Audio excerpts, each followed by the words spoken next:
வணக்கம். சிவாய நம. குருவே துணை. இந்த பதிவில் நம்ம என்ன பார்க்க போகிறோம் அப்படின்னா, வராகி அம்மனோட மந்திரத்தை பயன்படுத்தி விற்காத நிலத்தை விற்கவும், பிரச்சனையில் இருக்கிற தகராறில் இருக்கிற நிலத்தை நல்ல முறையில் லாபமான முறையில் விற்கிறதுக்கும், வீடு இல்லை வாடகை வீட்டில் தான் இருக்கோம், வீடு நல்லா சொந்தமாக வாங்கணும், நிலம் வாங்கணும்னு நினைக்கிறவங்களுக்கு நல்ல முறையில் சொந்தமான நிலமோ வீடோ அமைகிறதுக்கும் இந்த வராகி அம்மனோட மந்திரத்தை பயன்படுத்தி பலன் அனுபவிக்கிறதுக்கான பரிகார முறையை தான் நம்ம பார்க்குறோம்.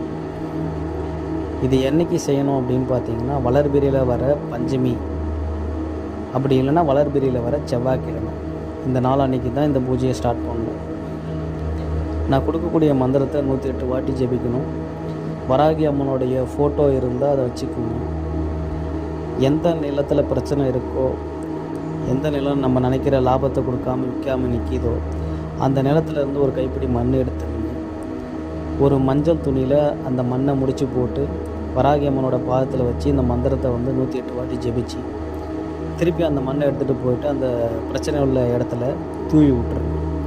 இப்படி செய்கிறதுனால அந்த நிலம் சீக்கிரம் நமக்கு லாபகரமாக விற்கும், பிரச்சனை இருந்தாலும் சரியாகும்.